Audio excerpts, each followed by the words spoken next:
धोबिन की बुद्धिमानी। राजकुमार अब महल लौट चुका था, मगर वह धोबिन की समझदारी से बहुत प्रभावित था। उसने धोबिन को महल बुलाकर कहा, तुम मेरी सलाहकार बनो। तुम्हारी समझदारी मेरे सैनिकों से भी अधिक काम की है। धोबिन ने हंसकर जवाब दिया, राजकुमार जी, मैं तो साधारण औरत हूँ, लेकिन अगर ठग लौटे तो आपको चेतावनी जरूर दूंगी। ठगों की नई चाल।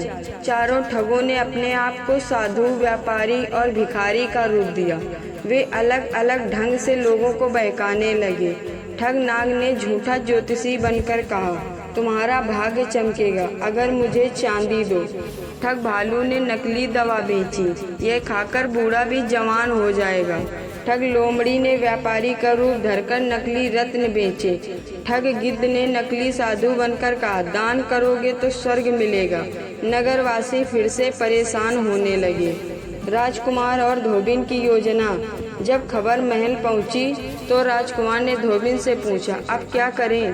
धोबिन ने कहा, इस बार उन्हें सीधे पकड़ना नहीं, बल्कि उनकी चाल उन्हीं पर आजमानी होगी। उसने योजना बनाई। राजकुमार साधारण यात्री बनकर बाजार जाएगा। धोबिन अपनी जुबान और दिमाग से ठगों को फंसाएगी।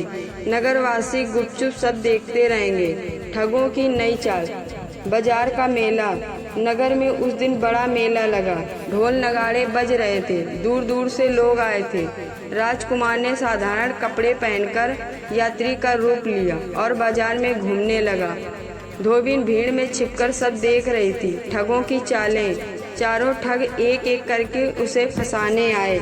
ठग नाग ज्योतिषी बोला, तुम्हारे हाथ की रेखाएं बता रही कि तुम राजा बनोगे, पर पहले मुझे चांदी दो। ठग भालू दवाइयों वाला चिल्लाया, यह औषधि पी लो, बूढ़ा भी जवान हो जाएगा। ठग लोमड़ी व्यापारी बोली, ये रत्न असली हैं, बस थोड़े पैसों में। ठग गिद्ध साधु बोला, दान करोगे तो स्वर्ग मिलेगा। लोगों की भीड़ भी देखने लगी। धोबिन की बुद्धिमानी। धोबिन ने जोर से आवाज लगाई, अगर ये सब सच्चे हैं तो इनकी चीजें मैं आजमाऊंगी। धोबिन की चुनौती। धोबिन की बात सुनकर पूरा मेला खामोश हो गया। सभी लोगों की नजरें ठग नाग पर टिक गई। उसके माथे पर पसीने के बूंदें चमकने लगी।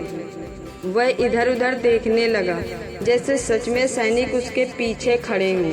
भीड़ से किसी बच्चे ने हंसकर कहा, अरे पंडित जी, अब तो अपनी ज्योतिष विद्या दिखाओ, बता दो सैनिक कहाँ हैं। लोग खिलखिलाकर हंस पड़े।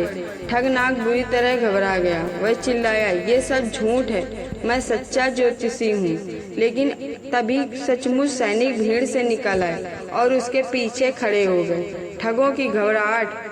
बाकी तीन ठग भालू, लोमड़ी और गिद्ध भी सकते में आ गए। उन्होंने सोचा,